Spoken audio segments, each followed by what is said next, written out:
Tama. Yung iba po, hindi nga biyahe ng biyahe, pero namerwisyo naman po. Imbis na serbisyo yung dala sa ating mga mamamayang Pilipino, perwisyo.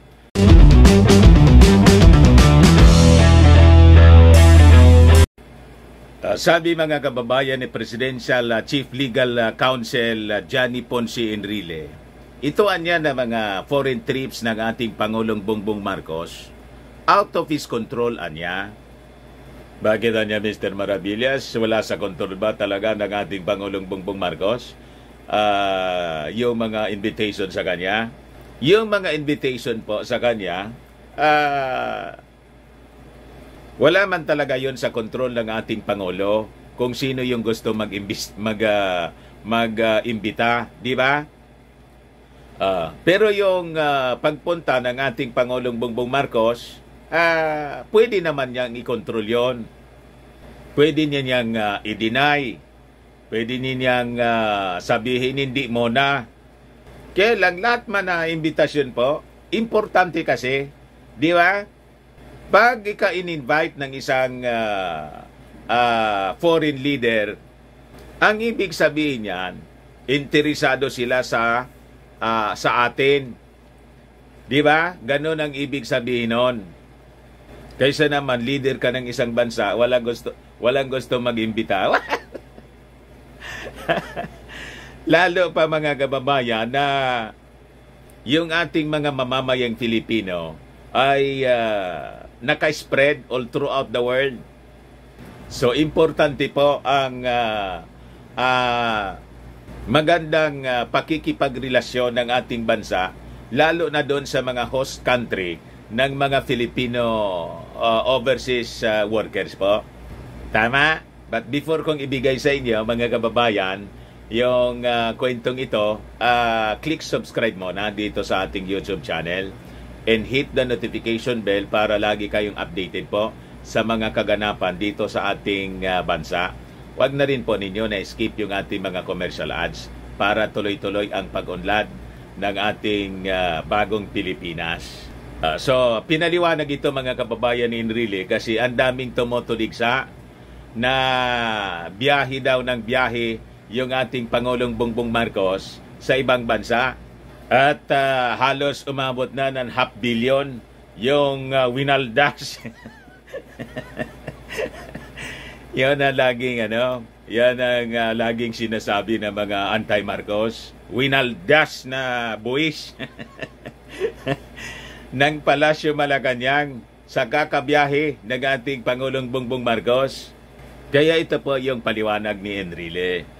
So sabi niya rito, it is beyond President Ferdinand Marcos Jr.'s control on what countries he would visit to advance the Philippines' interest at the international level. Sabi po ni Enrile, he has to fit his time, available time according to the schedules of the meetings of various countries where we have an interest. Kung hindi naman siya pupunta, sino ang magtatanggol sa atin doon? Tama naman po si Enrile.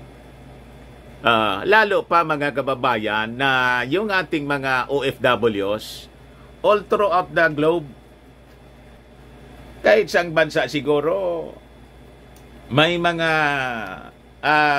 OFWs tayo. So, di ba, nakakatuwa na yung host country interesado makipag-usap sa atin. Para para sa mga trade relations and other opportunities na pwedeng pakinabangan ng hindi lang ng Pilipinas, ng both countries.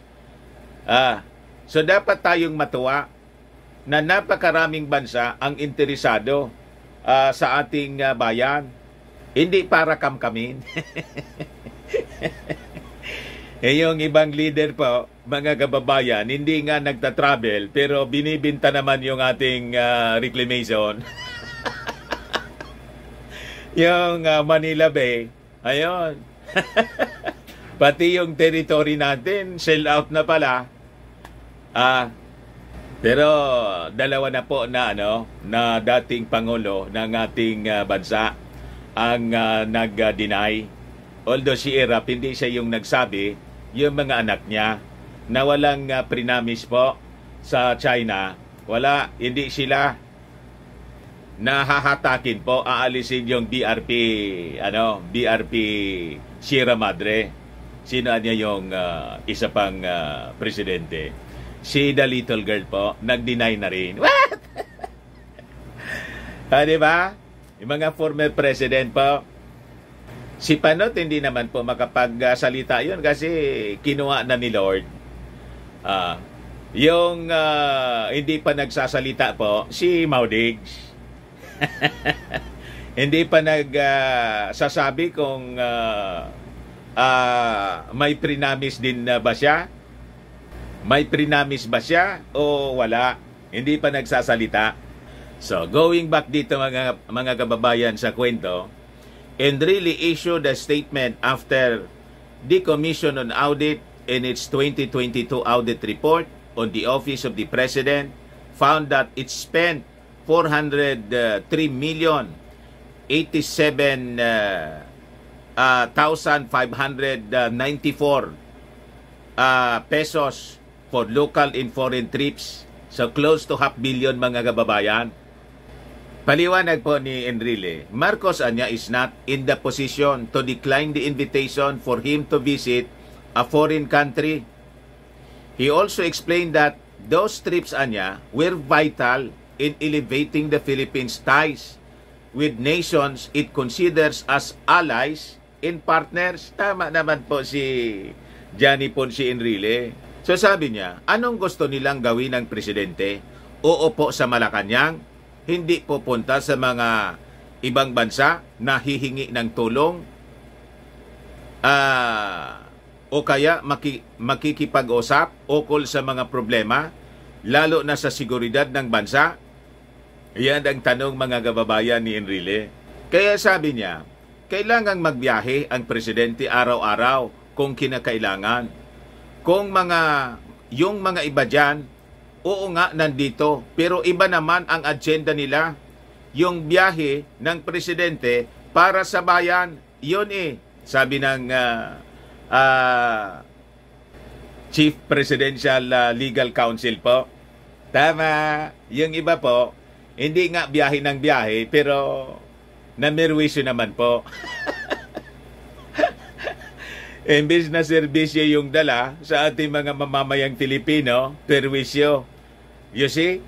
Yun siguro ang ibig tumbukin mga kababayan ni Enrile sa pagsasabing iba naman yung agenda. What?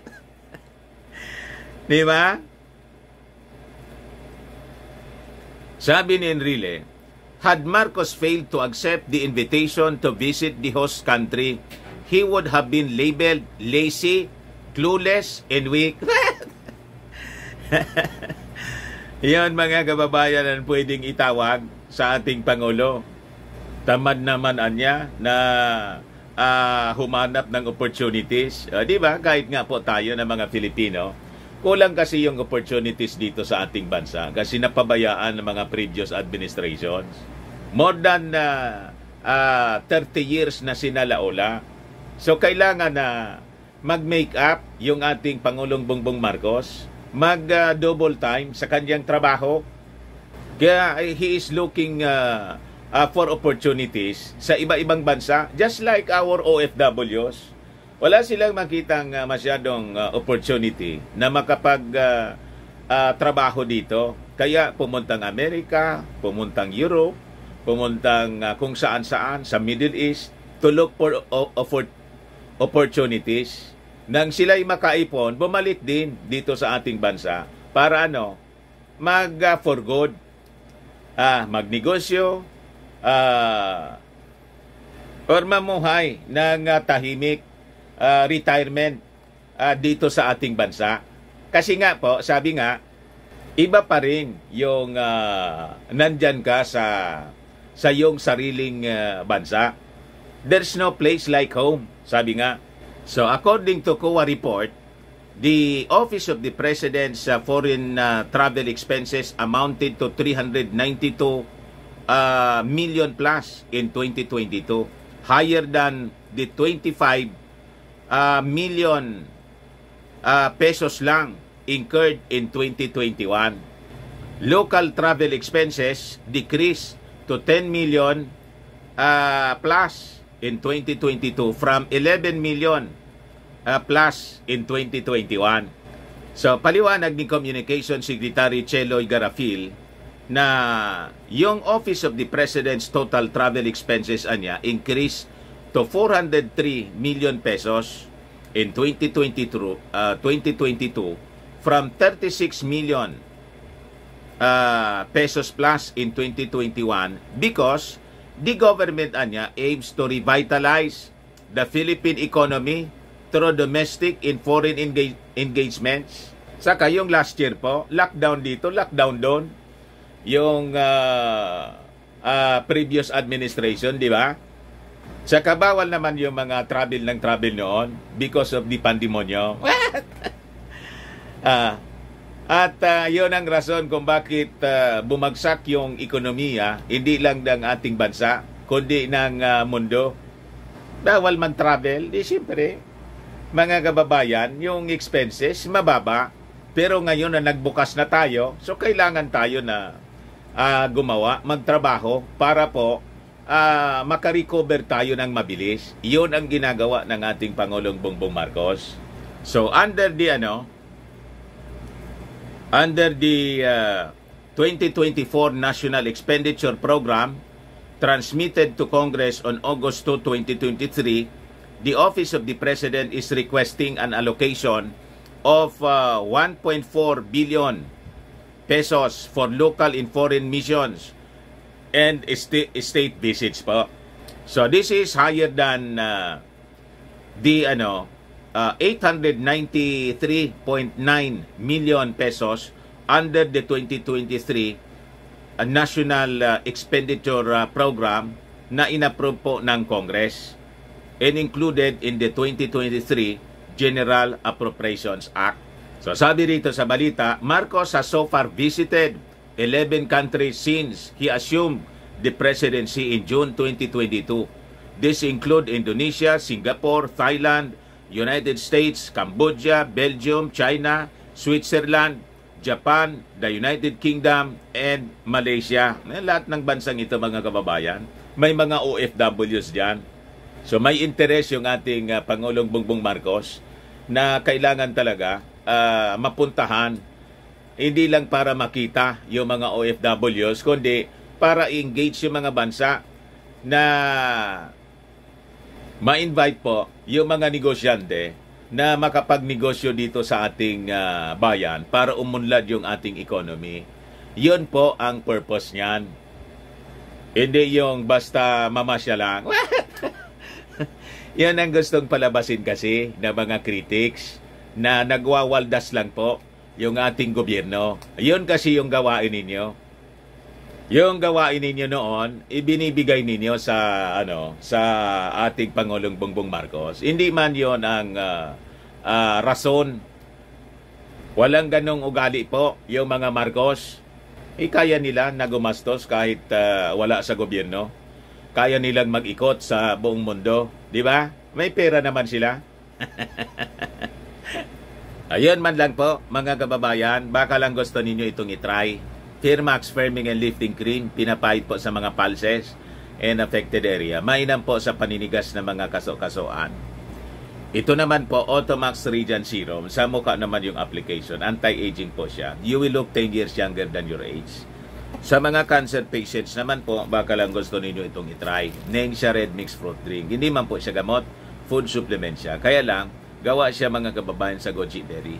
Yung goji berry may anti-cancer properties. Ayos. Yung mga inquiries ninyo, dumiretso na lang kayo sa aming messenger sa Facebook para masagot namin agad.